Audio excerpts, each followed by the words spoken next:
इस सुबह के लिए हम अपने ध्यान के लिए ஒன்று பேதுருவின் புஸ்தகம் पहला पत्रस का किताब முதல் அதிகாரம் पहला अध्याय 15-16 வசனத்தை வாசிக்கலாம். 15 और 16 वचन पढ़ेंगे। உங்களை அழைத்தவர் பரிசுத்தராய் இருக்கிறது போல நீங்களும் உங்கள் நடக்கைகள் எல்லாவற்றிலேயும் பரிசுத்தராய் இருங்கள். நான் பரிசுத்தர், ஆகையால் நீங்களும் பரிசுத்தராய் இருங்கள் என்று எழுதியிருக்கிறது. 15 नहीं, पहला 15। पर जैसा तुम्हारा बुलाने वाला पवित्र है, वैसे ही तुम भी अपने से पवित्र चाल चलन में पवित्र बनो, क्योंकि लिखा है पवित्र बनो क्योंकि मैं पवित्र हूँ। கர்த்தருக்கு ஸ்தோத்திரம். प्रभु को धन्यवाद हो। அப்போஸ்தலனாகிய பேதுரு இந்த இடத்துல அவர் எழுதுகிற அந்த நிருபங்கள் ஒவ்வொன்றிலுமே பழைய ஏற்பாடையும் புதிய ஏற்பாடையும் இணைத்து அவர் பேசுகிறார். पत्रस ने जो पत्र लिखा है उसके अंदर पुराने नियम और नए नियम के वचन को जोड़कर लिखा है। இதுல நேரடியாக புதிய ஏற்பாட்டில் உள்ள பரிசுத்தவான்களை பற்றி அவர் சொல்லும்போது और यहाँ पर सीधे से जब नए नियम के लोगों को बताता है, உங்களை அழைத்தவர் பரிசுத்தராய் இருக்கிறது போல जिसने तुम्हें बुलाया है वो जैसा पवित्र है, நீங்களும் உங்கள் நடக்கைகள் எல்லாவற்றிலும் பரிசுத்தமாய் இருக்கணும். तुम भी अपने सारे चाल चलन में पवित्र बनो। அடுத்து என்ன சொல்கிறார்னா, நான் பரிசுத்தர் ஆகையாலும் நீங்களும் பரிசுத்தமாய் இருங்கள் என்று எழுதியிருக்கிறதே. उसके बाद कहता है मैं पवित्र हूँ इसलिए तुम भी पवित्र बनो। புதிய ஏற்பாட்டில் உள்ள ஜனங்களை பார்த்து சொல்லிட்டு பழைய ஏற்பாட்டில் எழுதப்பட்ட வார்த்தையும் கூட அவர் ஞாபகப்படுத்துகிறார். नए नियम के लोगों को बताकर वो पुराने नियम के वचनों को भी याद दिलाता है। அடுத்து அவர் சொல்லும்போது சொல்லுகிறார், उसके बाद आगे वो कहता है நீங்கள் இயேசுவை பிதாவாக தொழுது கொள்கிறபடியினால் तुम यीशु को पिता के रूप में नमन करते हो, इसीलिए அவருடைய சமூகத்துல எப்பொழுதுமே நீங்கள் பயபக்தியோடு நடந்து கொள்ள வேண்டும். और उसके समूह में हमेशा भय के साथ रहना। அவர் குற்றம் இல்லாத ஆட்டுக்குட்டி இரத்தத்தினாலே உங்களை மீட்டிருக்கிறார். वो निर्दोष मेमने के लहू से तुम्हें छुटकारा दिया है ஆகவே தேவனுக்கு முன்பாக நீங்கள் குற்றமற்றவர்களாக இருக்க வேண்டும். और इसलिए प्रभु के समूह में तुम निर्दोष बनकर रहो। பழைய ஏற்பாட்டில் உள்ள வசனத்தை கூட வாசிப்போம். லேவியராகமம் लेवियों के किताब 20வது அதிகாரத்துல 26வது வசனம். 20वां अध्याय के अंदर 26वां वचन। லேவியராகமம் 20:26. கர்த்தராகிய நான் பரிசுத்தராய் இருக்கிறபடியினாலே நீங்களும் எனக்கேற்ற பரிசுத்தவான்களாய் இருப்பீர்களாக. நீங்கள் என்னுடையவர்களாய் இருக்கும்படிக்கு உங்களை மற்ற ஜனங்களை விட்டு பிரித்தெடுத்தேன். तुम मेरे लिए पवित्र बने रहना, क्योंकि मैं यहोवा स्वयं पवित्र हूँ और मैंने तुमको और देशों के लोगों से इसलिए अलग किया है कि तुम निरंतर मेरे ही बने रहो. இதுல நேரடியாக கர்த்தர் தாமே இஸ்ரவேல் ஜனங்களை பார்த்து சொல்கிறார். इस पर सीधे से सीधे प्रभु ने अपने लोगों को देखकर कहा, உங்களை நான் பரிசுத்தத்துக்கென்று அழைத்திருக்கிறேன். मैंने तुम्हें पवित्रता के लिए बुलाया है நீங்க என்னுடையவர்களாய் இருக்கும்படிக்கு மற்ற ஜனங்களை விட்டு நான் பிரித்திருக்கிறேன். और तुम दूसरे लोगों के समान नहीं रहना, इसलिए दूसरे लोगों से तुम्हें अलग किया है। கர்த்தருடைய நாமத்துக்கு மகிமை प्रभु உண்டாகட்டும். के नाम की महिमा हो। கர்த்தர் தன்னுடைய ஜனங்களை வேறு பிரித்து கொண்டு வந்திருக்கிறார். प्रभु अपने लोगों को अलग करके ले आया है। எதற்காக? किस लिए? அவரோடு இருக்கும்படியாக. और उसके संग हम रहने के लिए। இந்த வார்த்தைக்காக நான் ஜெபம் பண்ண इस போறோம். वचन के लिए प्रार्थना करेंगे। பரிசுத்தமும் இரக்கம் நிறைந்தவரே ஸ்தோத்திரம். अनुग्रह दया से भरा हुआ प्रभु, நீர் சீஷர்களோடு பேசும்போது आप जब चेलों से बातें किए, என்னுடைய வசனம் உங்களோடு நிலைத்திருந்தால் நீங்கள் பரிசுத்தமாக இருப்பீர்கள். मेरा वचन तुम्हें बने रहेगा तो तुम पवित्र बनोगे। நீர் எங்கள் எல்லாருக்காகவும் உண்மையே நீர் பரிசுத்தமாக்கினீர். और हम सब के कारण तूने अपने आप को पवित्र किया। நாங்கள் அழைக்கப்பட்ட அழைப்பிலே நிலைத்திருக்க கர்த்தர் எங்களுக்கு உதவி செய்யும். बुलाए हुए बुलाहट में उस दिन बने रहने के लिए मदद कर। இந்த கால வேளையில தேவனுடைய சித்தம் எங்கள் ஒவ்வொருவருக்கும் புரிந்து கொள்ள உதவி செய்யும். और हर सुबह में हर दिन में प्रभु आपका अनुग्रह को संभालने के लिए கர்த்தர் எங்களோடு பேசுவீராக. प्रभु आप हमसे बातें कीजिए। இயேசு கிறிஸ்துவின் நாமத்தினால பிதாவே. यीशु के नाम से मांगते हैं पिता। ஆமென். இந்த இடத்துல தேவன் நம்மை பார்த்து சொல்கிறது, நீங்கள் எல்லாரும் என்ன செய்யணும்? பரிசுத்தமாக இருக்கணும். इस जगह पर प्रभु कहता है तुम सब लोग पवित्र बनो। யாத்ராகம புத்தகத்துல தேவன் வெளியே கொண்டு வந்த பிறகு निर्गमन की किताब के अंदर जैसे प्रभु ने बाहर ले आता है, இஸ்ரவேல் ஜனங்களை பார்த்து சொல்கிறார், எகிப்திலிருந்து நான் உங்களை வேறு பிரித்த ஒரே ஒரு காரணம், நீங்கள் என்னுடையவர்கள், பரிசுத்தமாக இருக்கணும். और ये मिस्र से मैंने तुम्हें इस कारण अलग किया क्योंकि तुम मेरे हो और मैंने तुम्हें पवित्र किया है। எப்படி அவர் பரிசுத்தத்தை கர்த்தர் விரும்புகிறார்? प्रभु किस प्रकार का पवित्रता को चाहता है? எனக்கேற்ற ஒரு பரிசுத்தம். वो कहता है मेरा जो पवित्रता है। தேவன் எப்படிப்பட்ட ஒரு பரிசுத்தத்தை விரும்புகிறார் और அப்படின்னா, प्रभु किस प्रकार की पवित्रता को चाहता है? கர்த்தர் தன்னுடைய வசனத்தை அனுப்பிதான் ஜனங்களை பாதுகாத்து பரிசுத்தப்படுத்துகிறார். प्रभु वचन को भेजकर अपने लोगों को पवित्र करता है। 1 பேதுரு 2வது அதிகாரத்துல पहला पत्रस उसका 2रा अध्याय 8வது வசனத்துல சொல்லும்போது இதுல ஒரு கூட்டம், ஒரு விசேஷமான ஒரு கூட்ட ஜனங்களை பார்த்து சொல்கிறார். 8वां वचन में वो और एक झुंड के बारे में कहता है। 1 பேதுரு 2வது அதிகாரம் 8வது வசனம். पहला पत्रस 2रा अध्याय उसका 8वां वचन। அவர்கள் திருவசனத்திற்கு கீழ்ப்படியாதவர்களாய் இருந்து இடறுகிறார்கள், அதற்கென்று நியமிக்கப்பட்டவர்களாயும் இருக்கிறார்கள். ठेस लगने का पत्थर और ठेस लगने का पत्थर और ठोकर खाने की चट्टान हो गया है, क्योंकि वे तो वचन को न मानकर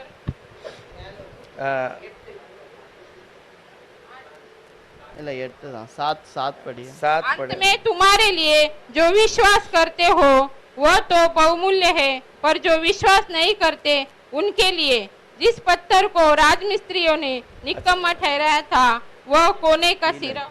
இதுல பேதுரு என்ன சொல்றாருன்னா, ஆண்டவராகிய கர்த்தர் கன்மலையாக இருக்கிறார். और इस पर क्या कहता है कि प्रभु परमेश्वर वो चट्टान है அவர்தான் சீயோன்ல வைக்கப்பட்ட அஸ்திபாரமாகிய கல். और वो सियोन में रखा हुआ एक नींव पत्थर है। அவர்தான் ஆவிக்குரிய மாளிகையாக கட்டப்படுவதற்கு நம்மளை அழைத்திருக்கிறார். और वही आत्मिक भवन बनाने के लिए हमें बुलाया है। ஆனா இதுல ஒரு சிலர் என்ன செய்தாங்களா, அந்த சத்தியத்தை ஏற்றுக்கொள்ளவில்லை. लेकिन कुछ लोगों ने उस सत्य को नहीं स्वीकारा। எந்த சத்தியத்தை ஏற்றுக்கொள்ளல? कौन सा सत्य को नहीं स्वीकारा? இயேசுவே அந்த மூலைக்கல், और यीशु ही वो चट्टान है அவருடைய அந்த கல்லோட நானும் கட்டப்பட வேண்டும். और उस बहुमूल्य पत्थर के साथ मैं भी बांधा जाना चाहिए। அவர்தான் அந்த வல்லமையான மகிமையான தெய்வம் அப்படின்னு நான் ஏற்றுக்கொள்ள और வேண்டும். वही वो सामर्थ्य का परमेश्वर है करके हमें स्वीकार करना है। ஆனா யூத ஜனங்களை அவர் தள்ளிட்டாங்க. लेकिन यहूदियों ने उसे दूर कर दिया। அதுதான் 8வது வசனம் சொல்லுகிறது. इसी के बारे में 8वां वचन में लिखा அவர்கள் है திருவசனத்துக்கு கீழ்ப்படியாதவர்களாய் இருந்து और वो वचन को नहीं मानकर चलते हुए அவர்கள் இடறினார்கள். वो ठोकर खाते हैं। இடறினார்கள் அப்படின்னா இயேசுவை அவங்களால புரிந்து கொள்ள वो முடியவில்லை. यीशु को समझ नहीं पाए हैं அவரை மெய்யான மேசியாவாக ஏற்றுக்கொள்ள முடியல. और सच्चा मसीहा के रूप में स्वीकार नहीं कर पाए। மேசியாவாக ஏற்றுக்கொண்டவங்க தான் என்ன செய்கிறாருன்னா தேவனுடைய ஆசீர்வாதத்தை பெற்றுக்கொள்ள முடியும். और जो मसीहा को स्वीकार करते हैं वही प्रभु के आशीष को पा सकते हैं। காரணம் அந்த கன்மலை நமக்காக அடிக்கப்பட்டிருக்கிறது. क्योंकि वो चट्टान हमारे कारण ठोकर खाया அந்த கன்மலை தான் கிறிஸ்து. और वही चट्टान मसीहा है। இந்த இயேசுவை நான் ஏற்றுக்கொள்ளும் போது और उस यीशु को जब हम स्वीकार करते அவர் हैं சொன்ன வார்த்தைக்கு நம்ம கீழ்ப்படியணும். और उसके बातों को भी हमें स्वीकार करना है। அவர் நம்ம எல்லாருக்காகவே என்ன செய்கிறார்னா தன்னை தானே பரிசுத்தமாக்கினவர். और वो हम हर एक के लिए अपने आप को पवित्र किया है। 9வது வசனம் ஆரம்பிக்கும் போது 9वां वचन को आरंभ करने के समय पर சொல்லுகிறார், ஒரு சிலர் என்ன செய்றாங்கன்னா அவரை புரிந்து கொள்ள முடியாம எடறி விழுகிறார்கள். वो कहता है 8वें वचन में कि कुछ लोग उसको समझ नहीं पाए इसीलिए उसे ठोकर खाते हैं। ஆனா நீங்களோ लेकिन तुम உங்களை அந்தகாரத்திலிருந்து தம்முடைய ஆச்சரியமான ஒளியினிடத்துக்கு வரவழைத்தார்ல அவருடைய புண்ணியத்தை நீ அறிவிக்க வேண்டும். जिससे तुम्हें अंधकार में से अपने अद्भुत ज्योति में बुलाया है उसके गुण को प्रकट करना है। இயேசுவை நாம் எப்படி நாம் புரிந்து கொள்ளும்படி சொல்கிறார். यीशु को कैसे हमें समझ जाना है? நீங்க இருட்டில் இருந்தீங்க, तुम अंधकार में थे, ஆனால் இயேசுவோ உங்களை வரவழைத்தார். लेकिन यीशु ने तुम्हें बुलाया है உங்களுக்கு அந்த ஆண்டவரை இடறுவதற்கு இல்லாம அதை நம்பக்கூடிய ஒரு இருதயத்தையும் கர்த்தர் தந்தார். और तुम्हें प्रभु का ठोकर खाने नहीं बल्कि उसे समझने के लिए ज्ञान बुद्धि ஒரு दी है। ராஜரிக ஆசாரிய கூட்டமாக கர்த்தர் நம்மளை அழைக்கிறார். और एक राज मिस्त्रियों का एक याजकों का झुंड बनाया है। ஆசாரிய கூட்டம் அப்படின்னா கர்த்தருடைய சமூகத்திலே அவருடைய பாதத்துல உட்கார்ந்து ஆராதனை செய்கிறவர்கள். और याजकों का झुंड जो प्रभु के भवन में उसके समूह में बैठकर उसकी आराधना करते हैं, மற்றவர்களுக்காக ஜெபம் பண்ணுகிறவர்கள், दूसरों के लिए विनती करते हैं, மற்றவர்களுக்காக பலி செலுத்தக்கூடியவர்கள், दूसरों के लिए बलि चढ़ाते हैं। புதிய ஏற்பாட்டில் உள்ள ஒவ்வொருவரையுமே கர்த்தர் அந்த மகிமையான ஊழியத்துக்கு அழைத்திருக்கிறார். नए नियम में हर एक को प्रभु उस पवित्र बुलाहट पे बुलाता है। பழைய ஏற்பாட்டில் ஒரு இடத்துல லூக்கா எழுதின சுவிசேஷம் சொல்லும்போது लूक की किताब में कहता है 2வது அதிகாரம் 2 अध्याय में 49வது வசனம் 39वां वचन। இங்கிலீஷ்ல என்ன போட்டிருக்கு? அதற்கு அவர் லூக்கா 2வது அதிகாரம் 49வது வசனம். लूक दूसरा अध्याय उसका 40 42। அதற்கு அவர், நீங்கள் ஏன் என்னை தேடினீர்கள்? என் பிதாவுக்கு அடுத்தவைகளில் நான் இருக்க வேண்டியது என்று அறியீர்களா என்றார்.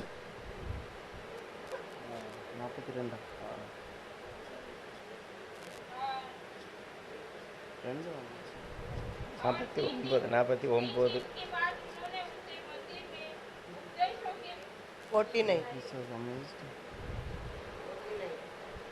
उसने उनसे कहा, दुःखमा இருக்கீங்க क्या नहीं जानते कि मुझे अपने पिता के भवन में होना I आवश्यक must be फादर्स बिजनेस வேலைக்கு அப்பாவோட வேலைக்கு பிசினஸ் என்னது? பிசினஸ்னா அப்பாக்குள்ள வேலை இதுல ஆங்கில வேதாகமத்தில் என்ன போட்டிருக்கு அப்படின்னா என்னுடைய அப்பாவினுடைய வேலைக்குன்னு போட்டிருக்கு. अब अंग्रेज के बाइबल में लिखा है कि मेरे पिता के जो काम है उसके लिए। ஒரு வாஸ்தவர் இது வந்து பிசினஸ் எங்க அப்பாவுடைய வியாபாரத்துக்கு அப்படின்னா इस पे लिखा है कि एक व्यक्ति ने पढ़ा था कि मेरे पिता का बिजनेस जो उसका धंधा है उसका धंधा करने के அப்ப लिए। இயேசுவானவர் எதுக்கு வந்தாரா? अब यीशु मसीह किस काम से आया? தேவனுடைய சித்தத்தை முழுமையாக எல்லா ஜனங்களும் பெற்றுக்கொள்ளணும், அதுக்கு தான் அவர் வந்திருக்கிறார். प्रभु का जो पूरा आशीष को सारे लोग पाना चाहिए, इसीलिए आया है। அவர் வியாபாரம் செய்ய வரல. वो किसी धंधे के लिए या किसी बिजनेस के लिए नहीं आया। வியாபாரம்னா என்னது? बिजनेस का मतलब क्या है? வியாபாரம்னா ₹1 கொடுத்துட்டு என்ன செய்யணும்?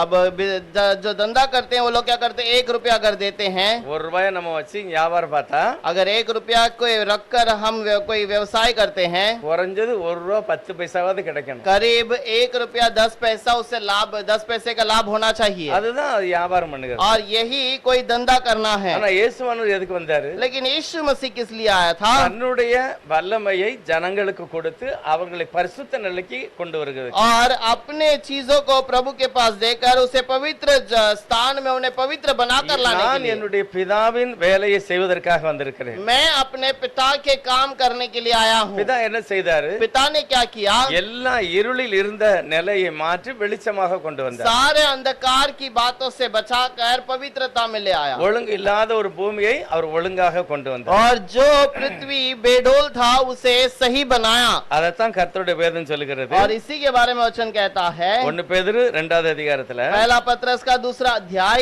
10வது வசனத்தில் சொல்கிறார், நீங்கள் முன்னே தேவனுடைய ஜனங்களா இருக்கல, और उस पे लिखता है कि तुम पहले प्रभु के प्रजा नहीं थे, ஆனா இப்பொழுதோ அவருடைய ஜனங்களா இருக்கிறீர்கள். लेकिन अब तुम उसके प्रजा बन गए हो। எப்படி இது நடந்தது? ये कैसे हो गया? இயேசு பிதாவினுடைய வேலையை செய்கிறார். यीशु पिता के काम को करने लगा, தேவன் எல்லா சிருஷ்டிப்பையும் உருவாக்கி और प्रभु ने सारे सृष्टि को वो बनाने के அது बाद வெறுமையா இருக்க சிருஷ்டியாமல் மனிதர்களை அதுல வைத்தார். और वो खाली रखने को उसने विचार नहीं किया, उसके अंदर मनुष्य को रखा। ஆனா மனிதர்கள் மனம் போல நடந்ததனால लेकिन मनुष्य मन मर्जी से चलते அவரை रहे, திரும்ப பழைய நிலைக்கு கொண்டு வரும்படி फिर से उन्हें पवित्र स्थान में ले आने के लिए தேவன் மனிதனாக இறங்கி மனிதருக்கு மத்தியில வந்து ஊழியம் செய்கிறார். परमेश्वर मनुष्य के बीच में आकर एक मनुष्य के रूप में काम करने लगा। நீங்கள் முன்னே தேவனுடைய ஜனமா இருக்கவில்லை, और तुम पहले तो कुछ भी नहीं थे, இப்பொழுதோ தேவனுடைய ஜனங்களா இருக்கிறீர்கள். पर अब परमेश्वर के प्रजा हो गए हो। நீங்கள் முன்னால இரக்கம் பெறாதவர்கள், और तुम पहले दया नहीं पाए थे, ஆனா இப்பமோ நீங்க இரக்கம் अब பெற்றிருக்கிறீர்கள். तुमने दया पाया है। இதெல்லாம் எப்படி கிடைச்சிருக்கிறது? ये सब कैसे मिला है? இயேசுநாதருடைய கல்வாரி சிலுவையினாலதான், यीशु मसीह के उस कलवरी क्रूस के कारण, அவருடைய மரணத்தினாலதான் நாம் அவர் மரணத்தினால அந்த ரட்சகரை ஏற்றுக்கொள்ளும் போது அவருடைய இரத்தத்தினால நாம் கழுவப்படும் போது இந்த நிலையை நாம் பெற்றுக்கொள்கிறோம். और हम पवित्र किए जाने के लिए कलवरी क्रूस के उस लहू के द्वारा हम शुद्ध किए गए हैं। தேவன் விரும்புகிற ஒரு பரிசுத்தம். परमेश्वर चाहने वाला एक पवित्रता। இஸ்ரவேல் ஜனங்களை அவர் வெளியே கொண்டு வந்த உடனே जब इजरायलियों को प्रभु ने बाहर ले आया, யாத்திராகமம் 19வது அதிகாரத்துல मिस्र के अंदर जो निर्गमन में 19वां अध्याय, அவர் முதலாவது சீனாய் மலையில அவர் இறங்கி, और पहले सीनाई पर्वत पर वो उतर कर, நான் நினைக்க ஒரு 3 மாசம் கழிஞ்சிட்டு சீனாய் மலைக்கு வரும்போது 3 மாசம் ஆயிட்டு, करीब सीनाई पर्वत पर आने के समय पर 3 महीना बीत चुका था। தேவனுடைய நிலையை இந்த ஜனங்கள் இன்னும் அறியல சரியா. प्रभु के उस स्थान को प्रभु को उन्होंने सही से नहीं पहचाना। முதலாவது கர்த்தர் அந்த ஜனங்கள் பரிசுத்த நிலையை அடையணும் அப்படின்னா और पहले लोग पवित्र स्थान को पाना है तो, எகிப்தில் உள்ள எல்லா சுபாவங்களும் அவங்கள விட்டு வெளியே போகணும் அப்படின்னா और मिस्र की सारा स्वभाव उनसे दूर होना है तो இப்ப என்ன செய்யணும் அவங்க अब वो क्या करना चाहिए? நாம் நம்பி இருக்கிற தேவனை பற்றி அறியணும் और हम जो भरोसा करते हैं उससे प्रभु को जानना है அவருடைய சித்தத்தை நான் உணரணும் और उसकी मर्जी को पहचानना है। எசேக்கியேல் தீர்க்கதரிசியில ஒரு வசனம் இருக்கு. எசேக்கியேல் 18வது அதிகாரத்துல एजेकियल का 18वां अध्याय 23வது वचनத்துல எசேக்கியேல் தீர்க்கதரிசியை பார்த்து கர்த்தர் சொல்லுகிறார். एजेकियल भविष्यद्वक्ता को प्रभु खुद देखकर एक बात को कहता है। 18வது அதிகாரத்துல 23வது வசனம். एजेकियल का 18वां अध्याय उसका 23वां वचन। துன்மார்க்கன் சாகிறது எனக்கு எவ்வளவு வேணும் பிரியமோ, அவன் தன் வழிகளை விட்டு திரும்பி பிழைப்பது அல்லவோ எனக்கு பிரியம் என்று கர்த்தராகிய ஆண்டவர் சொல்லுகிறார். துன்மார்க்கன் சாகிறது எனக்கு பிரியம் இல்ல. और दुष्टों के मरने से मुझे कुछ भी प्रसन्नता होता ना। துன்மார்க்கன் செத்தா என்ன செய்வான்? और अगर दुष्ट मर जाए तो क्या होगा? நேரே அவன் நரகத்துக்கு தான் போவான். सीधा वो नरक पे चला जाएगा। தேவ சமூகத்தை விட்டு அவன் தள்ளப்படுகிறான். और वो प्रभु के सम्मुख से दूर किया जाता அப்ப है। ஆண்டவர் என்ன செய்யறானா, துன்மார்க்கன் சாகிறத நான் விரும்பல. और प्रभु कहता है कि जो दुष्ट मर जाना मैं चाहता नहीं। ஆகவேதான் அவனுடைய மனம் திரும்புதலுக்காக கர்த்தர் வந்து அவனுக்கு வேண்டிய அந்த வசனத்தை கொடுக்கிறார். और इसलिए वो मन फिराने के लिए उसकी जरूरत के वचन को देता है। இதே எசேக்கியேல் 33வது அதிகாரம் एजेकियल 33वां अध्याय 5வது 6வது வசனத்துல 5वां और 6वां वचन। அவன் எக்காலத்தின் சத்தத்தை கேட்டும் எச்சரிக்கையாய் இருக்கவில்லை. அவனுடைய இரத்த பலி அவன் பேரிலே சுமரும். எச்சரிக்கையாய் இருக்கிறவனோ தன் ஜீவனை தப்புவித்துக் கொள்ளுவான். காவற்காரன் பட்டயம் வருவதை கண்டும் அவன் எக்காலம் ஊதாமலும் ஜனங்கள் எச்சரிக்கப்படாமலும் பட்டயம் வந்து அவர்களில் யாதொருவனை வாரிக் கொள்ளுகிறது உண்டானால் அவன் தன் அக்கிரமத்திலே வாரிக் கொள்ளப்பட்டான். ஆனாலும் அவன் இரத்த பலியை காவல்காரன் கையிலே கேட்பேன். சார், இந்த வசனத்தை நம்ம புரிந்து கொள்வதற்கு நல்லா நம்ம புரியணும். ये वचन को अच्छे से समझना பழைய चाहिए। ஏற்பாட்டுல ஒவ்வொரு ராஜாவும் ஆளுகை செய்யும் போது வெளியே ஒரு பெரிய கோட்டை சுவர் இருக்கிறது. पुराने नियम के अंदर जब राजा राज्य करते थे उनके राज्य के बाहर एक बहुत बड़ा ऊंचा दीवार होता था। இன்றைக்கும் அது அப்படி இருக்கு, நிறைய இடங்கள்ல இருக்கு. आज भी बहुत सारे जगह पर है। பார்டர்ல என்ன செய்தாங்க, 24 மணி நேரமும் நம்ம தேசத்தை காப்பாற்றுவதற்கு அங்க அதிகாரிகள் இருக்காங்க. और जो बॉर्डर में हर देश के बॉर्डर में जो रक्षक वहां पर खड़े रहते हैं हमेशा। ஒரு மனிதன் எப்படி பாவத்திலிருந்து விடுதலை பெறணும்னா ஒரு சத்தத்தை அவன் கேட்டு மாறணும். और एक मनुष्य कैसे छुटकारा पाना है, उस स्थान से वो रक्षा पाना है, அதுக்கு உதாரணமா சொல்லுகிறாரு. उसको उदाहरण के लिए कहता है। ஊருக்கு வெளியே ஒரு கோட்டை சுவர் இருக்கு. और जो कल दरवाजे के जो शहर के बाहर एक दीवार है, அங்க ஒரு பெரிய உயரமான ஒரு இடம் இருக்கு. और वहां पर एक ऊंचा गढ़ है। அங்க ஒரு ஆள் இந்த தேசத்தை காப்பாற்றுவதற்காக அவனை வச்சிருக்காங்க. और उस गढ़ में एक व्यक्ति खड़ा है ताकि लोगों को वो बचा सके। அவன் கையில ஒரு எக்காளம் இருக்கு. और उसके हाथ में एक तूरी होगी। இப்போ அவன் என்ன செய்யணும், அங்க இருந்து யாராவது ஒரு எதிரி வந்தா अब वो जब भी वहां से विरोधी आते हैं, இவன் என்ன செய்யணும், वो यहाँ पर क्या करना है? எக்காளத்தை ஊதி கீழே இருக்கிற அந்த மிலிட்டரிக்காரங்களை தயார் செய்யணும். और नीचे जो मिलिट्री के लोग बैठे हैं उन्हें तैयार करना है। நம்முடைய தேசத்துக்கு விரோதமா ஒருத்தன் வரான், हमारे देश के विरोध में एक आता है, நீங்க எழும்பி அவனை போராடி நம்ம ஊருக்குள்ள விடாதங்க. और तुम उठकर लड़ने के लिए तैयार हो जाओ, उसको हमें देश में अंदर आने न देना। சொல்றதுக்கு தான் ஒரு மனுஷன்ட்ட எக்காளத்தை கொடுத்து வச்சிருக்கு. और इसी कारण एक व्यक्ति को नरसिंगा देकर वहां पर खड़ा किया गया இல்ல है। 6வது வசனத்துல என்ன சொல்றாருன்னா, अब यहाँ पर 6 वचन में क्या कहता அங்க है? இருந்து எதிரி வரும்போது वहां पर से अगर कोई विरोधी आता है, அவன் எக்காளம் ஊதாம இருந்தான், यदि इसने नरसिंगा नहीं फूका होता, அங்க இருந்து எதிரி வரான், वहां से विरोधी आता है, இங்க என்னமோ ஆட்கள் உட்கார்ந்து இருக்காங்க, यहाँ पर तो ये लोग विश्राम कर रहे हैं, அவங்க அந்த எதிரியை பற்றி தெரியாது. और उन्हें उस विरोधी के बारे में पता ही नहीं। விரோதி வாரது வந்து மேல இருக்கிறான் அவனுக்கு தான் தெரியும். और विरोधी जो आता है वो केवल ऊंचे स्थान पे रहने वाले को அவன் दिखता வந்து है। யாரையாவது அடிச்சு போட்டான்,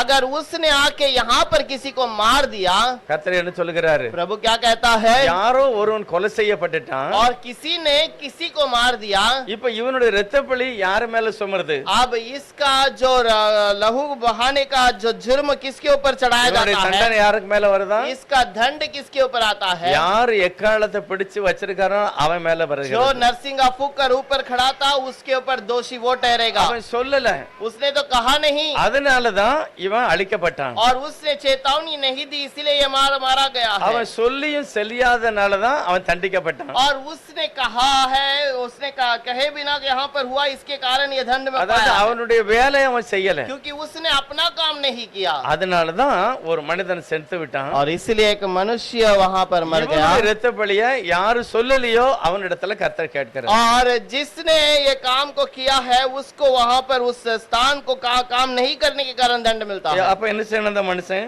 इसका मतलब इस मनुष्य को क्या करना है? எதிரி வருகிறத பார்த்து தேசத்துல சொல்லணும். जब विरोधी आता है देश को बताना है। இப்ப நீங்க 7வது வசனத்தை வாசித்தா உங்களுக்கு புரிஞ்சுக்கணும். 7वां वचन पढ़ेंगे तो समझ में आ जाएगा। மனுபுத்திரனே, इसलिए हे मनुष्य के நான் संतान, உன்னை இஸ்ரவேல் வம்சத்தாருக்கு காவல்காரனாக வைத்தேன். मैंने तुझे इजरायलियों के घराने के पहरुए को ठहरा दिया है। கர்த்தர் யாரை யாரை பத்தி சொல்லுதா? प्रभु किसे कहा क्या देकर कहता ஒரு है? ஊழியக்காரனை பற்றி. एक सेवक को ஒரு சபையில நடத்துகிற ஒரு ஆளை பார்த்து சொல்லுகிறான், மனுபுத்திரனே, और एक कलीसिया पे चलाने वाले सेवक को देकर कहता है, मनुष्य के संतान, தீர்க்கதரிசியே, हे भविष्यद्वक्ता, நான் உன்னை இஸ்ரவேல் வம்சத்தாருக்கு அல்லது இந்த சபைக்கு உன்னை காவல்காரனாக வைத்தேன். और मैंने तुझे इस कलीसिया के लिए रक्षक बनाकर ठहराया है। ஆகையால் इसीलिए நீ என் வாயினாலே வார்த்தைகளை கேட்டு मेरे मुंह से तू अपने शब्द को सुनकर என் நாமத்தினாலே அவர்களை எச்சரிக்கணும். मेरे नाम से तू उन्हें चेतावनी दे। என்ன சொல்லிருக்கு? क्या कहा है? ஆண்டவர் ஊழியக்காரங்களை பார்த்து என்ன சொல்லுகிறாரு? प्रभु सेवकों को देखकर क्या कहता है? நீ தேவனிடத்துல வசனத்தை வாங்கணும். तू प्रभु से वचन को ले ले, ஜனங்கள் செய்கிற தவறை நீ சொல்லணும். लोगों का जो गलतियों को तू बता दे, அதுக்கு தான் உன்னை காவல்காரனா வச்சிருக்கிறது. और इसीलिए तुझे वहाँ पर सुरक्षा के लिए रखा है। நீ சொல்லல அப்படின்னா தண்டனை நீதான் பெறுவ. यदि तूने बताया नहीं तो तू ही दंड पाएगा। அப்ப குற்றம் யார் மேல வருது? अब दोष किसके ऊपर आता है? யாரு காவல்காரனாக நியமிக்கப்படுதானோ அவன் மேலதான் வருது. और जो दंड के लिए जो सुरक्षा के लिए रखा गया उसी के ऊपर दंड आता है। காவல்காரன் அவன் இஷ்டப்படி சொல்லக்கூடாது. अब जो सुरक्षा के लिए रखा गया है वो अपनी मर्जी से नहीं कर सकता। தேவனிடத்திலிருந்து வார்த்தையை வாங்கி ஜனங்கள்ட்ட சொல்லணும். प्रभु से वचन को लेकर उसे लोगों को देना है। அதுக்கு தான் தேவன் காவல்காரரை और வைத்திருக்கிறார். इसीलिए प्रभु ने वो सुरक्षा के இப்ப लोगों को இஸ்ரவேல் रखा है। ஜனங்களை வெளியே கொண்டு வந்தாச்சு ஆண்டவர். इस्राएलियों को प्रभु ने बाहर ले आया। இஸ்ரவேலுடைய வழியில அவங்க செய்கிற வேலைய யாரு சொல்லணும்? अब उनका काम जो करते हैं उसे कौन बताना है? நல்ல வழியில நடக்கணும், தேவனுக்கு பிரியமா இருக்கணும்ங்கறத யாரு சொல்லுது? யாரு? अब इसमें सही रास्ते पे चलना है, सही जगह पर चलना है, कौन उसे करता है? மோசே தான் சொல்லணும். मूसा ही बताता ஆனா है। மோசேக்கு எல்லாம் தெரியாது. मूसा को तो सब कुछ पता नहीं। அதனால தான் கர்த்தர் என்ன செய்கிறார்? इसीलिए प्रभु ने क्या किया? சீனாய் மலையில இறங்கி सीनाई पर्वत पर தன்னுடைய उतरकर ஜனங்களை பார்த்து அவர் சொல்லுகிறார். अपने लोगों को देखकर कहता முதலாவது है, அவர் சொல்லுகிறார், நீங்க என்ன செய்யணும் அப்படின்னா तुम्हें क्या करना है? 19வது அதிகாரம் 11வது வசனம். निर्गमन 19वां யாத்திராகமம் अध्याय 19 में 11। மூன்றாம் நாளைக்கு மூன்றாம் நாளைக்கு ஆயத்தப்பட்டிருக்க கடவர்கள். மூன்றாம் நாளில் கர்த்தர் சகல ஜனங்களுக்கும் பிரத்யட்சமாக சீனாய் மலையின் மேல் இறங்குவார். அடுத்து 16வது வசனம்.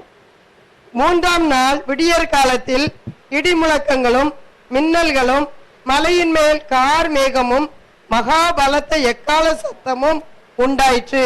பாளையத்தில் இருந்த ஜனங்கள் எல்லாரும் நடுங்கினார்கள். போதும். और वे तीसरे दिन तक तैयार हो जाए, क्योंकि तीसरा दिन यहोवा सब लोगों के देखते सिनाई पर्वत पर उतर आएगा। जब तीसरा दिन आया तब भोर होते ही बादल गरजने और बिजली चमकने लगी और पर्वत पर काली घटा छा गई। फिर नरसिंह का बड़ा भारी शब्द हुआ और छावनी में जितने लोग थे सब कांप उठे। இந்த வார்த்தைகளை நம்ம நல்லா கவனிக்கணும்.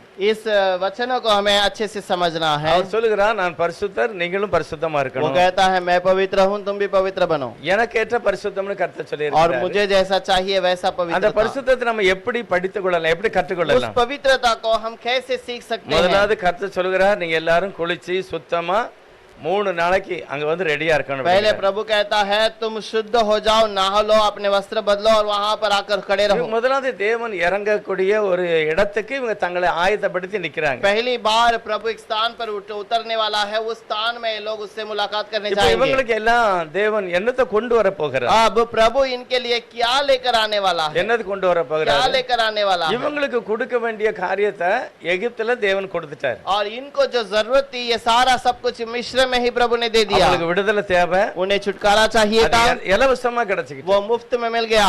அதிகாரத்திலிருந்து அவங்களை விடுதலை ஆக்கிட்டார். और दूसरे के अधिकार से उन्हें आजादी मिल गई, வேலையிலிருந்து விடுதலை கிடைச்சிக்கிட்டு. और वहां पर काम से छुटकारा मिला। இவங்களுடைய தோல் சுமந்தது அதுல இருந்து அவங்களுக்கு விடுதலை उनका கிடைச்சிட்டு. कंधा बोझ उठाता था, उससे छुटकारा मिला। இது எல்லாத்தையுமே தேவன் இரக்கமாக இலவசமாக கொடுத்துட்டார். ये सारे चीजों में प्रभु ने उन्हें मुफ्त में दिया है। ஆனா சீனாய் மலையில இறங்கி என்ன கொண்டு வர போறாரு? लेकिन सीनाई पर्वत पर प्रभु उतर कर क्या कहता है? முதலாவது அதுல ஒரு 10 கற்பனைகளை கர்த்தர் சொல்லுகிறார். और पहले 10 आज्ञाओं को प्रभु देता है। இந்த 10 கற்பனைகளை நீ கடைபிடிக்கும் போதுதான் ஒன்ன நீ என்ன செய்ய முடியும்? பரிசுத்த நிலையில வைக்க और முடியும். इस 10 आज्ञा को पालन करने के समय पर तो प्रभु के समूह में पवित्र रह सकता அப்ப है। முதலாவது தேவன் தன்னை பற்றி சொல்லுகிறார். और पहले प्रभु अपने बारे में कहता है, நான் சர்வ வல்லமை உள்ளவர், मैं सर्वशक्तिमान हूं, நான் தான் உன்னை எகிப்துல இருந்து வெளியே கொண்டு வந்திருக்கேன். मैंने ही तुम्हें मिस्र से बाहर लाया, நீங்க இருட்டில் இருந்தீங்க, நான் உங்களை வெளிச்சத்துக்கு கொண்டு और வந்திருக்கிறேன். तुम अंधकार में थे, मैंने उजियाले में ले आया। உங்களுக்கு நான் எல்லா வேலைகளையும் உங்களுக்காக செய்து முடிப்பேன். तुम्हारे लिए मैंने सारा